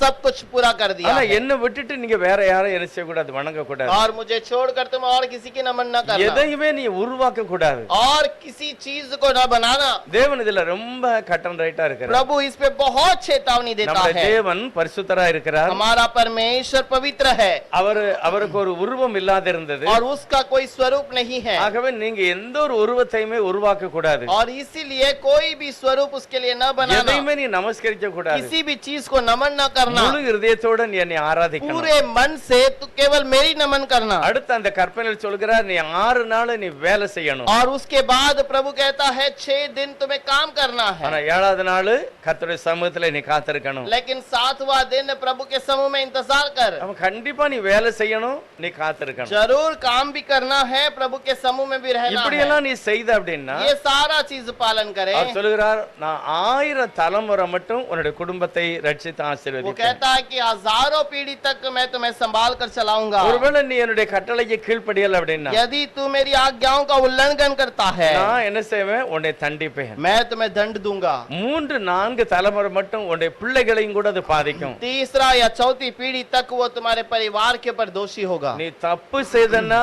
உன்னுடைய குடும்பத்தை 3 தலைமுறை பாதிக்கிறது. लेकिन तुम गलत करते हो तो तुम्हारी 3 पीढ़ी तक वो तकलीफ पे रहेगी। நீ கட்டளைக்கு கீழ்ப்படிந்தா 1000 தலைமுறை நான் உனக்கு ஆசீர்வாதத்தை आज्ञा கட்டளையிடுவேன். का पालन करना है तो हजारों पीढ़ी तक प्रभु आशीष करता இது है। தேவன் தன்னுடைய ஜனங்களை பரிசுத்தமாய் நடத்துவதற்கு சொல்லுகிற ஒரு கட்டளை. ये प्रभु अपने लोगों को आज्ञा देकर चलाता है। அடுத்து 12வது வசனத்துல பார்க்கிறோம். उसके बाद 12 वचन में देखते हैं, யாத்ராகமம் 20ல 12வது வசனம். निर्गमन के अंदर 20 के अंदर 12, உன் தேவனாகிய கர்த்தர் உனக்கு கொடுக்கிற தேசத்திலே உன் நாட்கள் நீடித்திருப்பதற்கு உன் தகப்பனையும் உன் தாயையும் கனம் பண்ணுவாயாக. तू अपने पिता और अपने माता का आदर करना, जिससे जो देश तेरा परमेश्वर यहोवा तुझे देता है उसमें तू बहुत दिन तक रहने पाए। இப்போ இதுல கர்த்தர் சொல்கிறார், உனக்கு கர்த்தர் கொடுக்கிற இடத்துல और इस पर प्रभु कहता है तुझे जो स्थान दिया गया है, நீங்க எங்க குடியிருக்கிறீர்களோ அந்த இடத்துல நீ நல்லா இருக்கணும் அப்படின்னா तू जिस स्थान पर प्रभु तुझे दिया है उस स्थान पर अगर तुझे बना रहना है, நாட்கள் அதாவது உன்னுடைய வாழ்க்கையில குறைவில்லாமல் ஆசீர்வதிக்கப்பட்டவனா வாழணும் அப்படின்னா और तेरे जीवन में आशीष के साथ में तुझे रहना है, உன் தகப்பனையும் உன் தாயையும் என்ன செய்யணும்? கனம் பண்ண तो வேண்டும். अपने पिता और माता का आदर करना, அப்பதான் அவனுடைய வாழ்க்கையில நல்ல வேலை இருக்கும்னு சொல்லுகிறார். और तब ही तेरे जीवन में अच्छा काम रहेगा, நிம்மதியாக நீ வாழ तू முடியும். शांति से रह सकता உனக்கு है। வேண்டிய நன்மைகளை கர்த்தர் தருவார். तुझे जो चाहिए वो जरूरत प्रभु இந்த देगा। கட்டளையை நீங்க மீறிட்டீங்கன்னா और ये पालन यदि इसका पालन तू करे, அவர் சொல்ற உன்னை மட்டும் இல்ல உன்னுடைய சந்ததியை வந்து பாதிக்கும். केवल तुझे ही नहीं तेरे संतानों को, तेरे पीढ़ी को भी वो बुराई में ले சீனாய் जाएगा। மலையில தேவன் தன்னுடைய ஜனங்களை பரிசுத்தம் அடைவதற்கு உள்ள வழியை அவர் காண்பிக்கிறார். पवित्र होने के लिए प्रभु एक स्थान को तैयार कर जो सिनाई पर्वत पर प्रभु ने बताता है, அதுல எழுதியிருக்கிறது, उस पर लिखा है தேவனே தன்னுடைய விரலினால அதை எழுதி அவர்களுக்கு கொடுத்தார். प्रभु अपने उंगलियों से उसे लिखकर उसे दिया है அவருடைய கரமே அதை எழுதிச்சு. और उसकी हाथों ने उसे लिखा है। 19வது அதிகாரத்துல 19वां நீங்க अध्याय के பாத்தீங்கன்னா अंदर முதல் வசனம் 3 மாசத்துக்குள்ளேயே இந்த இதை கற்றுக் கொடுக்கிறார். पहले वचन में लिखा है कि 3 महीने में ये सारी बातें प्रभु सिखाता எகிப்தை है விட்டு வெளியே வந்த உடனே 3 மாசம் எல்லா நிலையும் கர்த்தர் சொல்லி கொடுத்துட்டார். और 19वें अध्याय में तीसरे महीने में प्रभु इस बातों को सब सिखाता है। இப்போ தேவனுடைய ஜனங்கள் தேவனுடைய சித்தத்தை அறியணும். और प्रभु के लोग प्रभु की बातों को जानना है அவருடைய பிரசன்னத்துக்குள்ள தான் இருக்காங்க. और उसकी प्रशंसा में ही बैठे அவருடைய हैं। மகிமை அவங்களுக்கு மேல இருந்தது. उनकी महिमा उसके ऊपर थी அவங்களுக்காக வழியை காமிக்கிறதுக்கு ஆவியானவர் அவங்களுக்கு முன்னாலே போனார்னு எழுதியிருக்கு. और उनको रास्ता दिखाने को प्रभु उनके संग चलता रहा करके लिखा முன்னால है। தேவனுடைய பிரசன்னம், आगे प्रभु की प्रशंसा பின்னாலே அவருடைய பாதுகாப்பு தான். और पीछे प्रभु की सुरक्षा இவங்களோட பேசுவதற்கு ஒரு மோசே, और इसके साथ में बातें करने के लिए मूसा है இவங்களுக்கு வேண்டிய சாப்பாடு தண்ணி எல்லாவற்றையுமே கர்த்தர் और பார்த்துக்கிறார். इनको जो भी जरूरत थी सब कुछ प्रभु ने दिया है। இப்ப இவங்க பிரச்சனை பண்ண வேண்டிய அவசியமே கிடையாது. अब इनको कोई ऐसा बात नहीं कि प्रभु के बीच में वाद विवाद करें। இவங்களுக்கு வேண்டிய எல்லா ஆலோசனையும் கூட கர்த்தர் சொல்லிட்டார். इनको जो चाहिए था सब कुछ प्रभु ने दे दिया है। அவரே இரக்கமாக இவங்களை எல்லாம் ஞானஸ்தானம் படுத்துகிறார். उसे अनुग्रह से उन सबको बपतिस्मा भी दे दिया। அப்படிதான் எழுதியிருக்கிறது 1 கொரிந்தியர் 10வது அதிகாரத்துல. वैसे ही लिखा है पहला कोरिन्थियों का 10वें अध्याय के अंदर, மோசேக்குள்ளாக எல்லாருக்கும் அவர் ஞானஸ்தானம் கொடுத்தார். मूसा के अंदर सारे लोगों को उसने वहां पर बपतिस्मा அவங்க दिया குடிக்க கொடுத்த தண்ணீர் ஆண்டவரே கொடுக்கிறார். और उनको पीने वाला पानी प्रभु खुद देता है அவர் கொடுக்கப்பட்ட சாப்பாடு ஆண்டவரே கொடுக்கிறார். और उनको जो दिया गया जो खाना प्रभु ने दिया है। கன்மலையாகிய இயேசுநாதர் தான் கூடவே போனார். और चट्टान यीशु मसीह उनके साथ चलता रहा। ஆனா இவ்வளவு வசதி வாய்ப்பு இருந்தும் और इतना सब कुछ उनके साथ होने के बाद भी 1 கொரிந்தியர் 10:5வது வசனம் சொல்லுகிறது, पहला कोरिन्थियों का 10:5 में लिखा है, அப்படி இருந்தும் அவர்களில் அதிகமான பேரிடத்தில் தேவன் பிரியமாய் இருந்ததில்லை. परंतु परमेश्वर उनमें से बहुतों से प्रसन्न न हुआ, அதனால அவங்க வனாந்தரத்துல அழிக்கப்பட்டார்கள். इसीलिए वे जंगल में ढेर हो गए। பிரச்சனைக்கு காரணம் என்ன? और इसका कारण क्या है? அவங்களுக்கு என்ன குறைவு இருந்தது? इनका क्या कमी घटी था? ஒரு குறையுமே இல்ல. कोई कमी घटी नहीं। இடையில என்னெல்லாம் அந்த பிரச்சனை இருந்தது, அதாவது எதிரிகள்லாம் இருந்தாங்க. बीच में उनके विरोध में विरोधी आते थे, ஆனா அதை எல்லாவற்றையும் தேவன் தன்னுடைய ஊழியக்காரனாகிய யோசுவா மூலமாக ஜெயித்தார். और उनके विरोधियों से भी प्रभु यीशुआ के द्वारा बचाया है। எல்லாம் கொடுத்திருந்தாலும் और सब कुछ देने के எது बावजूद இஷ்டம் இல்ல எது இஷ்டம்னு சொல்லி அதையும் கட்டளையா கொடுத்தாரு. और जो उनकी मर्जी है जो नहीं है वो सब कुछ प्रभु ने दिया है। யாத்திராகமம் 20:13 இருந்து கீழே வரைக்கும் பாத்தீங்கன்னா எழுதியிருக்கிறது, நீ கொலை செய்யக்கூடாது, निर्गमन 20 में 13 से लिखा है कि तू खून न करना, களவு செய்யக்கூடாது, चोरी न करना விபச்சாரம் செய்யக்கூடாது, और व्यभिचार न करना, யாருடைய பொருட்களையும் நீ இச்சிக்க கூடாது, किसी के वस्तुओं को तो लालसा न करना, பொய் சொல்லக்கூடாது. और झूठ न बोलना। இவ்வளவு விவரம் சொல்லப்பட்ட பிறகும் इतना सब कुछ कहने के बाद பைபிள் சொல்லுகிறது இவங்க எல்லாம் தேவனை துக்கப்படுத்தினார்கள். इन सब लोगों ने प्रभु को दुखित किया முழுமையான ஒரு ஆசீர்வாதத்துல அவன் நடக்க முடியல. और परिपूर्ण आशीष में वो चल नहीं पाए। அதனாலதான் கர்த்தர் மோசே மூலமா பேசுகிறார். और इसलिए प्रभु मूसा के द्वारा बताता है, ஆண்டவர் உங்களை அழைத்தவர் பரிசுத்தம் உள்ளவர், तुम्हें जिसने बुलाया है वो पवित्र है। ஆகவே அவருக்கேற்ற ஒரு பரிசுத்த வாழ்க்கை நீங்க வாழணும். और इसलिए उनको जैसा पवित्रता चाहिए वैसे पवित्र ஆனா जीवन அநேக बिताओ। இடத்துல கர்த்தர் பிரியமா இருக்கல. बहुत सारे लोगों के साथ में प्रभु पवित्रता उनके साथ में न रहा। எதனால பிரியமா இல்ல? किस लिए साथ न रहा? 1 கொரிந்தியர் 10:6வது வசனம் சொல்கிறது, पहला कोरिन्थियों का 10:6 में लिखा है, அவர்கள் இச்சித்தது போல நாமும் பொல்லாங்கானவைகளை இச்சியாதபடிக்கு இவைகள் நமக்கு திருஷ்டாந்தரங்களாய் இருக்கிறது.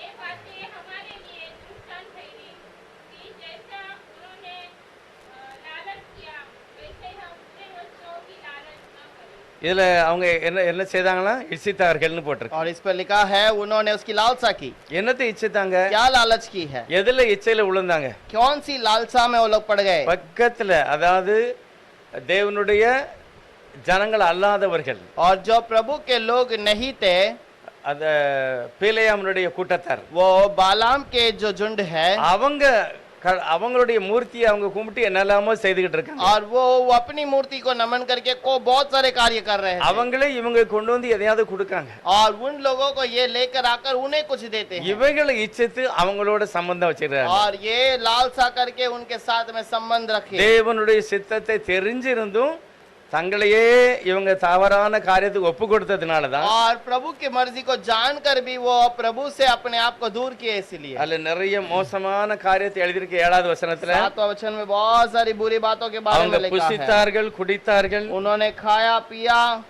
ரெண்டாவது விளையாட ஆரம்பித்தார்கள், वो खेलने कूदने उठे அவங்களோட விக்கிரக ஆராதனை செய்தார்கள். और वो मूर्ति पूजा करने இது लगे எல்லாமே தேவனுடைய சித்தத்துக்கு விரோதமாக செய்தார்கள். ये सब प्रभु के विरोध में उन्होंने कार्य किया அழைக்கப்பட்ட ஜனம் बुलाए गए लोग இரக்கமாக அவங்களை அழைத்து வெளியே கொண்டு வருகிறார். अनुग्रह से प्रभु ने बुलाकर लाता அவங்களுக்கு है செய்ய வேண்டிய எல்லா காரியத்தையும் கர்த்தரே செய்தார். और उनको जो जरूरत थी सब कुछ प्रभु ने ही किया ஆனா அந்த நன்றி இல்லாமல் போனதுனால लेकिन उस बात को उन्होंने धन्य न माना அந்த ரட்சிப்பை இழந்து விட்டார்கள். उस उद्धार को उन्होंने खो दिया அடுத்தவர் சொல்கிறார் ஒரே நாள்ல அவங்க வேசித்தனம் பண்ணினார்கள். और उसके बाद लिखा है कि एक ही दिन में उन्होंने व्यभिचार भी किया 23,000 பேர் அழிக்கப்பட்டார்கள். और 23,000 लोग मारे गए அடுத்து இயேசுவானவரே அவங்க பரீட்சை பார்த்தான்னு எழுதியிருக்கிறது. और उसके बाद लिखा है कि प्रभु यीशु को उन्होंने परखा அதாவது முறுமுறுக்கிறது, और वो कुड़कुड़ करना அவங்களுக்கு கிடைக்கப்பட்ட ஆசீர்வாதத்துல திருப்தி இல்லாம வாழுகிறது. और उनको जो दिया गया आशीष पे उत्तृप्त न हुए தேவன் கொடுத்த ஆசீர்வாதத்தை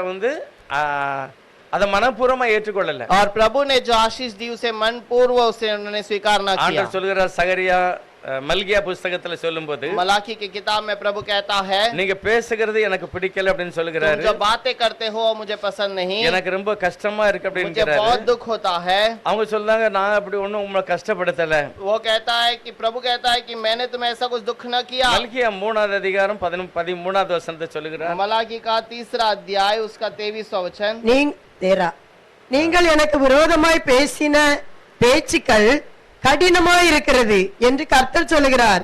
ஆனாலும் உமக்கு விரோதமாக என்னத்தை பேசினோம் என்கிறீர்கள். தேவனை சேவிப்பது விருதா, அவருடைய கட்டளைகளை கைக்கொள்ளுகிறதினாலும் சேனைகளின் கர்த்தருக்கு முன்பாக துக்கித்து நடக்கிறதுனாலும் என்ன பிரயோஜனம்? அதாவது அவங்க நினைச்ச மாதிரி சில காரியம் நடக்கலன்னு उन्होंने जो सोचा उसके अनुसार वो कार्य न हुआ तो சர்ச்சுக்கு போய் என்ன பிரயோஜனம், चर्च में जाकर क्या लाभ ஜெபம் பண்ணி है, என்ன பிரயோஜனம், प्रार्थना करके क्या लाभ है, கர்த்தருக்காக நம்ம எதையாவது கொடுத்து என்ன பிரயோஜனம், प्रभु को हमने दिया देने के बाद क्या लाभ है, இதெல்லாம் மனசுல அவங்க நினைச்சாங்க. ये सब उन्होंने मन में सोचा. ஆண்டவர் சொல்லுகிறார் இது प्रभु எல்லாம் कहता है, என்னைய துக்கப்படுத்துகிறது. ये सब बातें मुझे दुखित करती है. தேவனை சேவிப்பது வருதா, और क्या प्रभु को लालसा जो आराधना करना व्यर्थ है? அதாவது மற்றவர்களை பார்த்து ஒப்பிட்டு பேசுகிறது. और दूसरों को सोचकर वो अपने बास उनके उनके साथ में जोड़कर देखना. சங்கீதம் 77வது சங்கீதத்துல 37वां वचन आसाप- वचन संहिता ஆசாப் ஒரு காரியத்தை சொல்லுகிறார் பாருங்க. आसाप वो एक बात को कहता है 77வது சங்கீதம் 77 के अंदर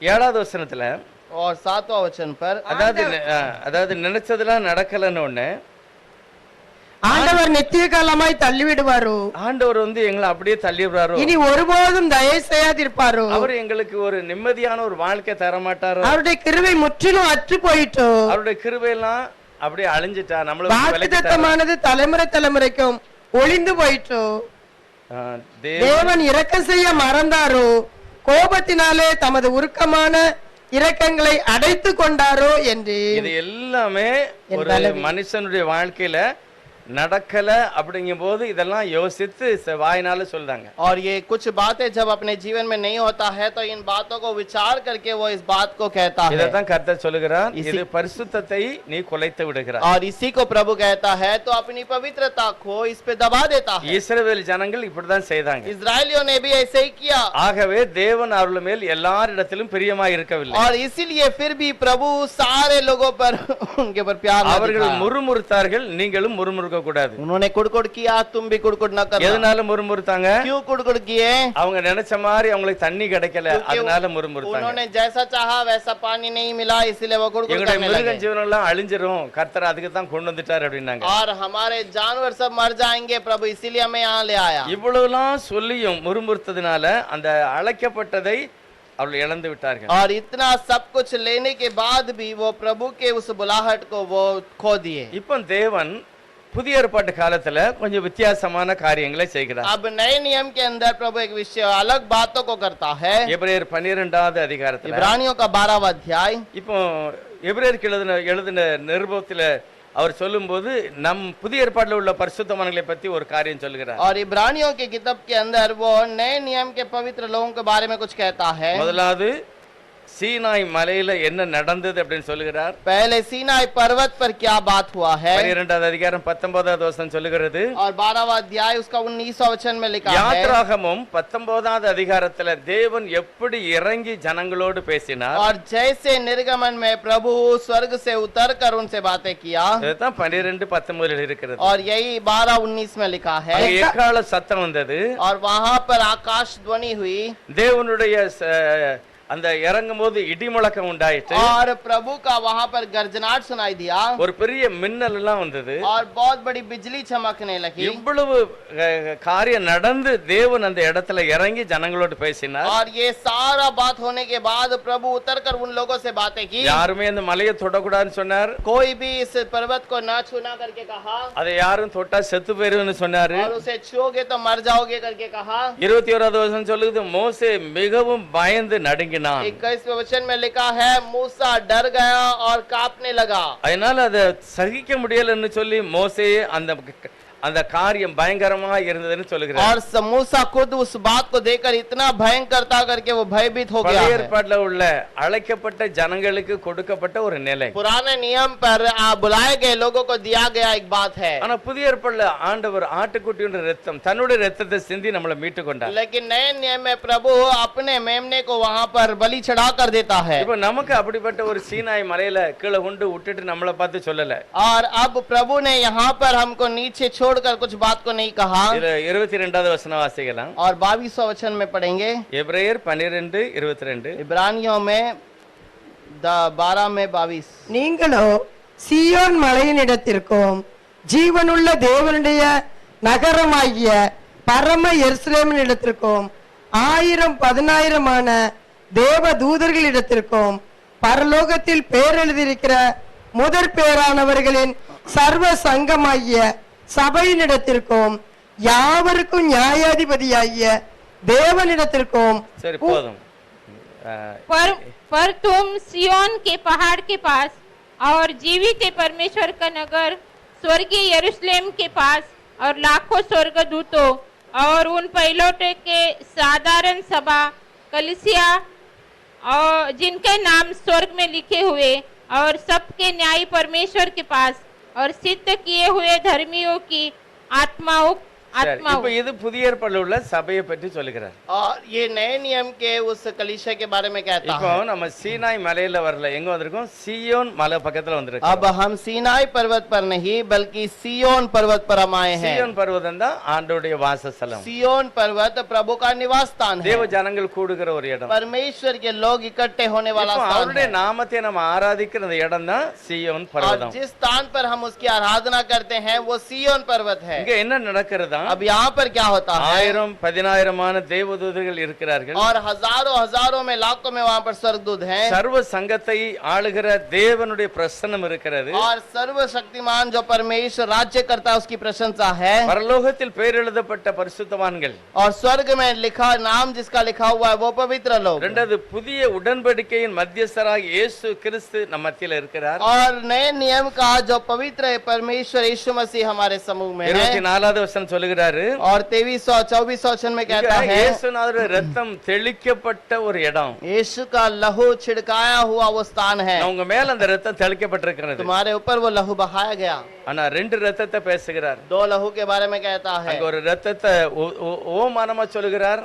और वो वहाँ पर लहू को दृष्टांत में कहता है। ஆபேலுடைய ரத்தம் உலகத்துல சிந்தப்பட்டது. आबेल का लहू दुनिया में गिराया गया। அப்ப அந்த ரத்தம் தேவனை நோக்கி கூப்பிட்டுதான். अब वो लहू प्रभु की ओर पुकारने लगा, ஆண்டவரே, என்னுடைய சகோதரன் காயின் என்னை கொன்று விட்டான். हे प्रभु मेरा भाई काइन ने मुझे मार डाला, அவனை நீர் கண்டிப்பா நியாயம் தீர்க்க வேண்டும். आप उसका न्याय कीजिए। அப்படி அந்த ரத்தம் பேசுறது. वैसा वो लहू पुकारता ஆனா है। பரிசுத்தவான்கள் கூடுகிற சபையில लेकिन पवित्र लोग इकट्ठे होने वाले स्थान पर पर, சீயோன் பர்வதத்துல सिय्योन पर्वत पर, நம்ம கூடி இருக்கிற இந்த இடத்துல हमारे इकट्ठे हुए स्थान पर தேவனுடைய ரத்தம், இயேசுநாதருடைய ரத்தம் தெளிக்கப்பட்டிருக்கிறது. यीशु का लहू वहां पर छिड़काया गया। இந்த ரத்தம் என்ன செய்கிறதா? ये लहू क्या करता है? எனக்காக நன்மையானதை பேசுகிறது. मेरे लिए भलाई के काम को करता है। நன்மையானதுன்னா என்னது? भलाई का काम का நீ मतलब क्या? எப்படியாவது அந்த ரட்சிப்பை இழந்துட கூடாது. और तू उद्धार को ना जाना, எப்படியாவது தேவனுடைய ரட்சிப்புல நீ உள்ள வந்துடணும். परमेश्वर के उद्धार के अंदर तो अंदर आ जा। அவருடைய இரக்கம் எப்பொழுதுமே இருக்கிறது. और उसका लहू हमेशा है। அப்ப சீயோன் பர்வதம் எது வரைக்கும் நிலை நிற்கும்? जब तक सिय्योन पर्वत स्थिर बना रहेगा, அது வரைக்கும் ஜனங்களுடைய ரட்சிப்பும் இருக்கு. तब तक प्रभु का उद्धार, लोगों का उद्धार भी होगा। ஆண்டவருடைய சிங்காசனம் எப்பொழுதும் திறந்திருக்கிறது. और प्रभु का सिंहासन हमेशा खुला है। தேவன் எப்பொழுதும் நன்மையானதை பேசுகிறார். और प्रभु हमेशा भलाई की बातों को करता है। எப்பவும் தேவனுடைய சபையில ஜனங்கள் தங்களை புதுப்பிக்க முடியும். और लोग हमेशा प्रभु के समूह में नए बना सकते हैं, காரணம் கர்த்தருடைய வசனத்தை அங்க இறங்கி பேச வைக்கிறார். क्योंकि वचन वहां पर बेच कर कार्य कराता है। அவர் என்ன சொல்லுகிறாரா? वो क्या कहता है? எழுதி இருக்கிறது வாசிக்கலாம். उस पर लिखा है। 25வது வசனத்துல 25वां वचन, பேசுகிறவருக்கு நீங்கள் செவி கொடுக்க மாட்டோம் என்று விலகாதபடி எச்சரிக்கையா இருங்கள். ஏனெனில் பூமியிலே பேசினவருக்கு செவி கொடுக்க மாட்டோம் என்று விலகினவர்கள் தப்பி போகாமல் இருக்க பரலோகத்திலிருந்து பேசுகிறவரை நாம் விட்டு விலகினால் எப்படி தப்பி போவோம்? सावधान रहो और उस कहने वाले से मुंह न फेरो, क्योंकि वे लोग जब पृथ्वी पर की चेतावनी देने वाले से मुंह मोड़ कर न बच सके, तो हम स्वर्ग पर से चेतावनी देने वाले से मुंह मोड़कर कैसे बच சீனாய் सकेंगे? மலையில இருந்து பேசின தேவனுடைய சத்தத்துக்கு விரோதமா இருந்தவங்க நினைச்சிட்டாங்களா? செத்து போயிட்டாங்க. सीनाई पर्वत पर जो प्रभु से मुंह मोड़े बैठे थे वो सब मर गए। இப்போ என்ன சொல்லுகிறார் ஆண்டவர்? अब प्रभु क्या कहता है? சீயோன் பர்வதம் सिय्योन पर्वत அது पर தேவன் வாசம் பண்ணுகிற वो பரிசுத்த ஸ்தலம். परमेश्वर निवास करने वाला एक स्थान அது है, பரலோகத்துல.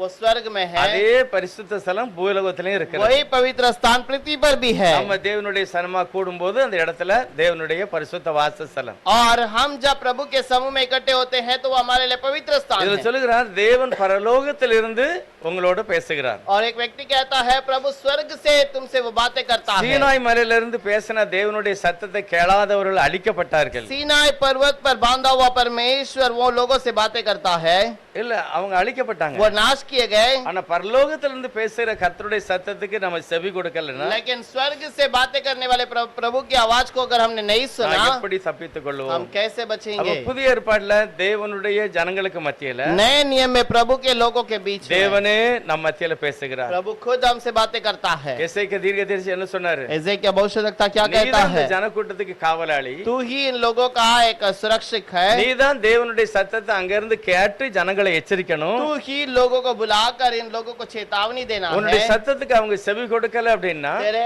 बातों को यदि उन्होंने स्वीकार नहीं किया அவங்களுடைய ரத்தப்படி அவங்க தலை மேல இருக்கும். और उनका खून का बलि उनके ऊपर रहेगा, நீ சொல்லலன்னா ஜனங்களுடைய ரத்தப்படி உன் மேல இருக்கும் तुम அப்படிங்கிற. नहीं कहोगे तो लोगों का बलिदान जो बोझ है वो तुम्हारे ऊपर रहेगा। அப்ப தேவனுடைய சித்தம் என்னது?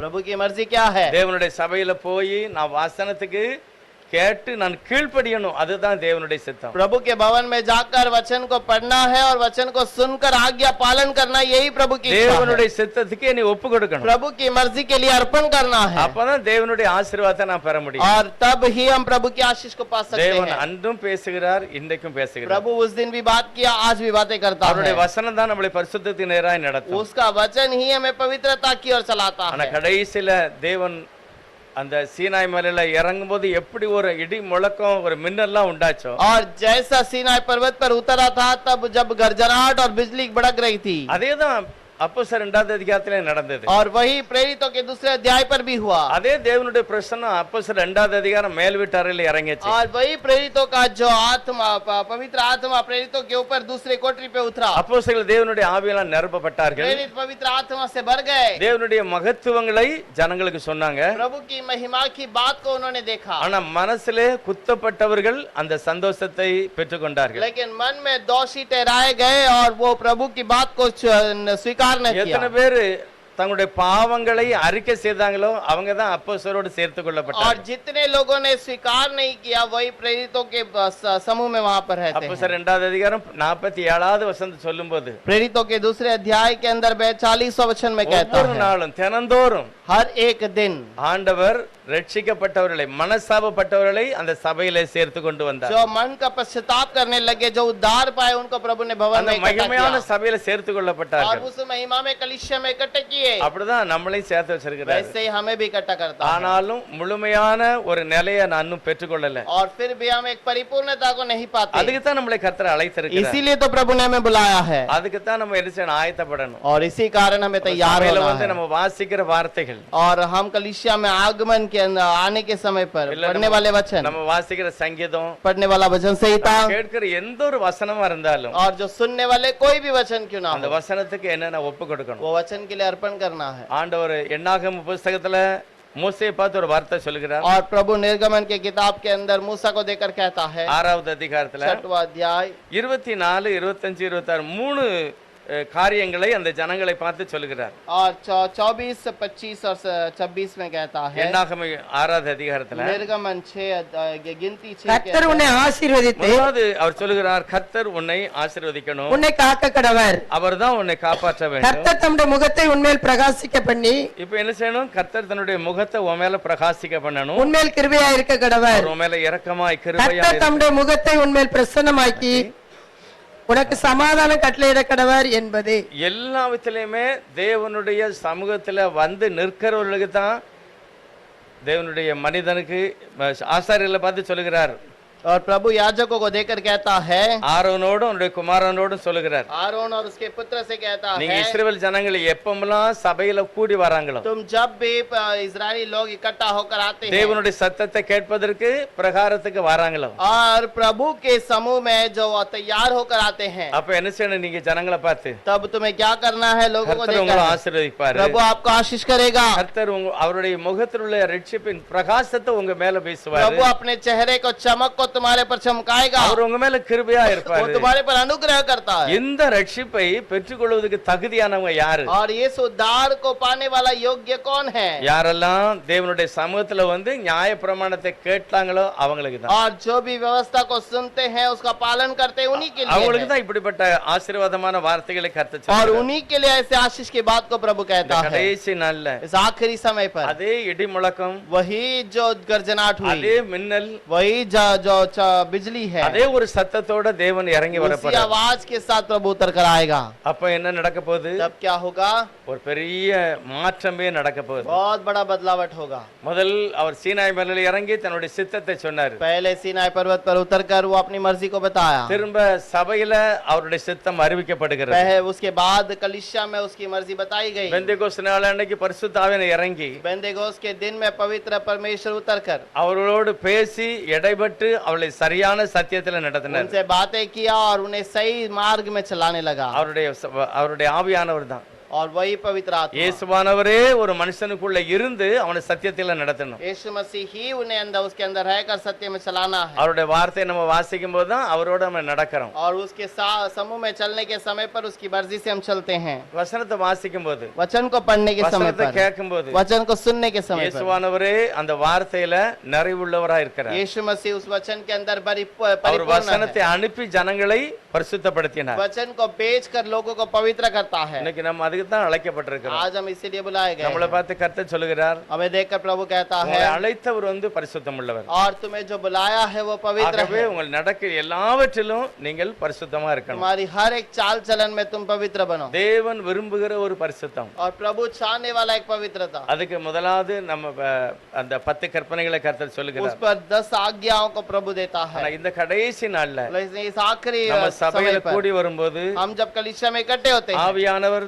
தேவனுடைய மனிதர்களமாக பேசும்போது आत्मिक प्रभु अपने लोगों से जब बातें करता நம்ம है, வாசிக்கிற வசனம் हम पढ़ने वाला वचन தேவ சித்தத்துக்கு நேராக நம்மளை நடத்தும். प्रभु की मर्जी की ओर हमें चलाता है। அவங்க தான் அந்த தேவனுடைய சித்தத்துக்குள்ளாக பூரணமான ஒரு ஆசீர்வாதத்தை பெற முடியும். और वही परमेश्वर की परिपूर्ण आशीष को पा सकते பேதுரு हैं। புத்தகத்தில் அப்படிதான் சொல்லுகிறார், पतरस की किताब में ऐसे ही நீங்க कहता है, முன்னால தேவன் அற்றவர்களா இருந்தீர்கள், तुम पहले बिना परमेश्वर के थे, நீங்கள் இருளில் இருந்தீங்க, तुम अंधकार में थे, ஆனா தேவனோ இரக்கத்தில் ஐஸ்வர்யம் உள்ளவராய் लेकिन प्रभु अनुग्रह में धनी है, நம்ம மேல இறக்கப்பட்டு हमें अनुग्रह देकर அவருடைய இரத்தத்தினால நம்மளை மீட்டு கொண்டார். अपने लहू से छुटकारा दिया है। குற்றமில்லாத இரத்தத்தினால நீங்க மீட்கப்பட்டு இருக்கிறீர்கள். निर्दोष लहू से तुम धोए गए அதை हो, நீங்க இழந்துட கூடாது. उसे खो न जाना, ஏன்னா இஸ்ரவேல் ஜனங்கள் இழந்துட்டாங்க.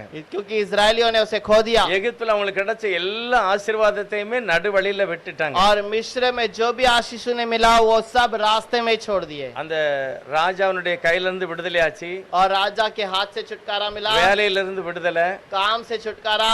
அவங்க எதுக்குமே பிரயாசப்படல, எல்லாமே கர்த்தர் இரக்கமாய் இலவசமாய் கொடுத்தார். उन्होंने किसी बात में मेहनत नहीं की, प्रभु ने सब कुछ मुफ्त में दिया। ஆனா, தேவ சித்தத்துக்கு விரோதமாக கிரியை செய்தனால தான் நிறைய ஆசீர்வாதத்தை இஸ்ரவேலர் இழந்து விட்டாங்க. लेकिन प्रभु की मर्जी से वो लोग नहीं चले, इसकी वजह से वो प्रभु के विरोध के प्रभु ने उन्हें एक दंड दिया है। கடைசி ஒரு வசனம் வாசிக்கலாம். आखिर में एक वचन யூதா पढ़ेंगे, முதல் அதிகாரத்துல यहूदा का किताब पहला अध्याय, வெளிப்படுத்தலுக்கு முந்தின அதிகாரம் प्रकाशित वाक्य के पहले है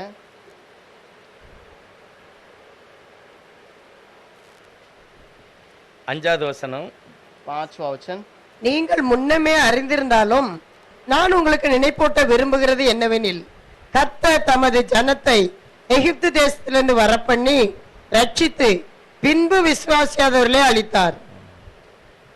पर यद्यपि तुम सब बात एक बार जान चुके हो, तो भी मैं तुम्हें इस बात की सुधि दिलाना चाहता हूँ कि प्रभु ने एक कुल को मिस्र देश से छुड़ाने के बाद विश्वास न लाने वाले को முதலாவது नष्ट कर दिया। இஸ்ரவேலர்களை ஆண்டவர் ரட்சித்தார். और पहले इजरायलियों को उन्हें प्रभु ने देखा எகிப்தை விட்டு வெளியே கொண்டு வந்தாச்சு.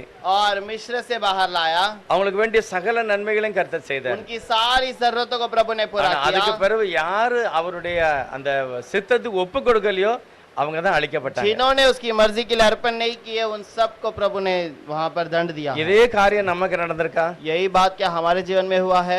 எகிப்துல இருந்து எப்படி வெளியே வந்தாங்களோ அந்த மாதிரி தான் உலகத்தை விட்டு நம்மளை பிரிச்சிருக்கிறார். और जैसे मिस्र से बाहर आए वैसे ही दुनिया से प्रभु ने अलग நம்ம किया। யாரும் யூதர்கள் கிடையாது. हम यहूदी नहीं हैं, ஆனா இயேசு கிறிஸ்துவின் இரத்தத்தினால நம்ம யூதர்களாய் மாற்றப்பட்டிருக்கிறோம். लेकिन यीशु के लहू के द्वारा हम यहूदी बनाए गए। உலகத்தை விட்டு நம்மளை கர்த்தர் பிரிச்சிருக்கிறார். दुनिया से प्रभु ने अलग किया है। தேவன் இரக்கமாக நம்மளை ரட்சித்திருக்கிறார். प्रभु अनुग्रह से हमें बचाया ஆனா, அந்த है। ரட்சிப்பிலே நான் நிலைத்திருந்தா தான் ஆசீர்வாதம். लेकिन उस उद्धार में हम बने रहेंगे तो आशीष है। தேவ சித்தத்துக்குள்ளாக நான் நடக்கும்போது தான் அதை நான் தக்க வைக்க முடியும். और प्रभु के मर्जी से हम चलेंगे तो हम उसे संभाले जा ஆனா सकते हैं। இஸ்ரவேலர்கள் எல்லாத்தையும் இழந்துட்டாங்க. लेकिन इजरायलियों ने सब कुछ खो दिया।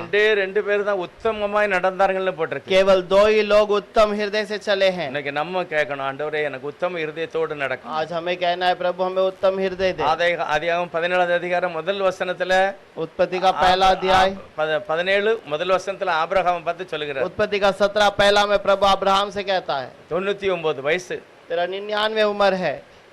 ஆபிரகாம் பத்தி என்ன சொன்னாரு? अब्राहम को देखकर प्रभु ने क्या நீ कहा? எனக்கு முன்பாக உத்தமனாய் நீ நடக்க तुम வேண்டும். मेरे समूह में उत्तम हृदय से चलना। 99 वयசு உள்ளவனை பார்த்து கர்த்தர் சொல்லுகிறார், 99 उम्र के एक बुजुर्ग व्यक्ति को प्रभु कहता है, நீ எனக்கு முன்பாக உத்தமனா तू நடக்க. मेरे समूह में उत्तम हृदय से அப்ப चल। என்ன தெரிகிறது? इसका मतलब क्या चाहते எந்த हैं? வயசு உனக்கு இருந்தாலும் कोई भी उम्र क्यों ना हो, தேவன் உன்னிடத்துல உத்தமத்தை விரும்புகிறார். प्रभु तुमसे उत्तम मन को चाहता है। அதுதான் தேவனுடைய விருப்பம். यही प्रभु का इच्छा है। நிறைய பேர் நினைப்பாங்க, நல்ல வயசாயிட்டு இனி அவங்களுக்கு வேற ஒரு பிரச்சனை இல்ல, அவங்க தெய்வத்தையே சார்ந்து இருப்பார். और बहुत सारे लोग सोचते हैं उम्र हो गया है तो अब कोई परेशानी नहीं, प्रभु के भरोसे पर रहेंगे। 99 वयசான ஆபிரகாமை பார்த்து கர்த்தர் சொன்னார், प्रभु 99 उम्र के अब्राहम से कहा, நீ எனக்கு உத்தமனாக இருக்கணும். तू मेरे लिए उत्तम मन से चल। 2 தீமோத்தேயு 2:15வது வசனத்துல பவுல் தீமோத்தேயை பார்த்து சொல்லுகிறார், दूसरा तीमोथी में दूसरा अध्याय के अंदर प्रभु पौलुस तीमोथी को देकर कहता தீமோத்தேயு है, ஒரு சாதாரண விசுவாசி கிடையாது. तीमोथी एक साधारण विश्वासी नहीं।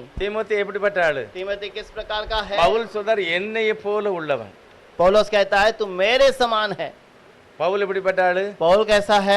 தேவனுடைய சித்தத்தை முழுமையாக கை கொண்டவர். प्रभु की मर्जी को परिपूर्णता से पालन करने वाला। அவர் இவரை பத்தி சாட்சி சொல்லுகிறார். और वो इसके बारे में गवाही देता தீமோத்தேயை है। பத்தி சொல்லுகிறார், वो कहता है, என் குழந்தை ये मेरा बेटा நான் है, சுவிசேஷத்தினால அவனை பெற்றேன், मैं सुसमाचार से उसे जन्मा, என்ன போல சகல வேலையும் அவன் செய்கிறான். मेरे समान सारा काम वो करता है। அவனை பார்த்து பவுல் சொல்லுகிறார், और उसे देखकर प्रभु ने कहा, தீமோத்தேயு நீ தேவனுக்கு முன்பாக உத்தமனா இருக்கணும். तीमोथी तो प्रभु के सामने उत्तम हृदय से रहना। விசுவாசியை பார்த்து சொல்லல, ஊழியக்காரனை பார்த்து பேசுகிறார். विश्वासियों को देखकर नहीं, चेलों को देखकर कहता அப்ப है। நம்ம எல்லாரையும் பார்த்து இந்த கால வேளையில கர்த்தர் சொல்லுகிறார், इस सुबह के समय में प्रभु हम हर एक को देखकर कहता நம்முடைய है, தேவன் பரிசுத்தரா இருக்கிறார். हमारा परमेश्वर पवित्र நீங்கள் है। உங்கள் எல்லா நடக்கையிலும் பரிசுத்தமா இருக்கணும். तुम अपने सारे चाल चलन में पवित्र ஆண்டவருடைய பெயர் கட்டக்கூடாது, बनो। और प्रभु के समूह में उसके नाम को बिगाड़ा नहीं, தேவனுடைய நாமம் கெட்டு போயிடக்கூடாது. प्रभु का नाम बिगड़ना नहीं चाहिए। கர்த்தர் நம் மூலமாக மகிமைப்பட வேண்டும். प्रभु हमारे द्वारा महिमा हो पाना அப்படிப்பட்ட चाहिए। மகிமையான ஆசீர்வாதத்தை கர்த்தர் நமக்கு தரும்படி और அழைத்திருக்கிறார். वैसे महिमा के कार्य को प्रभु हमसे पाने के लिए हम प्रार्थना கர்த்தர் करें। நம்மளை இப்படி பாதுகாப்பாரா. प्रभु हमें ऐसे संभालेगा। நம்ம எல்லாரும் ஜெபம் பண்ணலாம். हम सब प्रार्थना करेंगे। பரிசுத்தமும் இரக்கம் நிறைந்தவரே உம்மை अनुग्रह ஸ்தோத்திரம். दया से भरा हुआ प्रभु धन्यवाद। பரிசுத்தத்துக்காக நீர் எங்களை அழைத்திருக்கிறீர். पवित्रता के लिए आपने हमें चलाया है। இஸ்ரவேல் ஜனங்களை பார்த்து சொல்லும்போது, इजरायलियों को देखकर जब आपने बोला, நான் பரிசுத்தர் ஆகவே நீங்களும் பரிசுத்தமாய் मैं இருக்க. पवित्र हूँ इसलिए तुम भी पवित्र बनो। பேதுரும் கூட அதே வார்த்தையை புதிய ஏற்பாட்டுல சொல்லுகிறார். पतरस ने भी वही बात को नए नियम में कहता है। பரிசுத்தமானவர் உங்களை அழைத்திருக்கிறார். पवित्र प्रभु तुम्हें बुलाता है। அவர் பரிசுத்தர் ஆகவே நீங்களும் பரிசுத்தமாய் वो இருக்க வேண்டும். पवित्र है इसलिए तुम भी पवित्र बनो। இந்த கடைசி நாளில और इस आखिरी समय தேவனுக்கு முன்பாக நாங்கள் உத்தமமாக நடக்க கர்த்தர் எங்களுக்கு உதவி செய்யுங்க. प्रभु के समूह में उत्तम हृदय से चलने के लिए मदद உமக்கு करो। பிரியமில்லாத இருக்கிற சுபாவம் எல்லாம் மாறி போகட்டும். आपके लिए जो प्यारा नहीं है वो स्वभाव बदल கர்த்தர் जाए। எங்களோடு பேசுவீராக. और प्रभु आप हमसे बातें இயேசு कीजिए। கிறிஸ்துவின் நாமத்தினால பிதாவே. यीशु के नाम से मांग।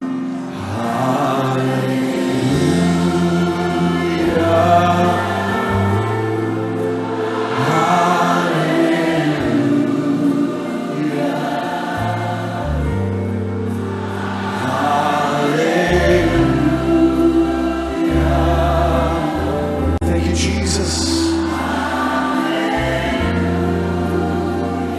Hallelujah.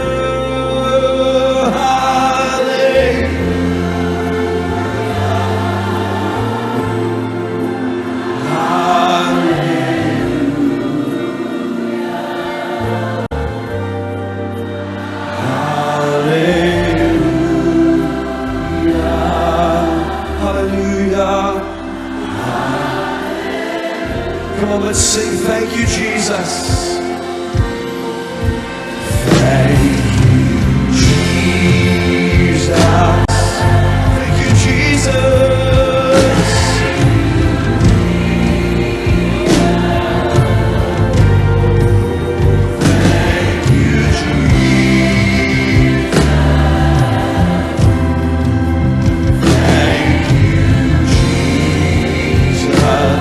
Thank you, Jesus. Thank you, Jesus. Thank you, Jesus.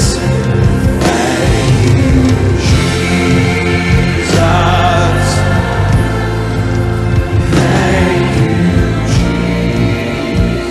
Jesus. Thank you, Lord.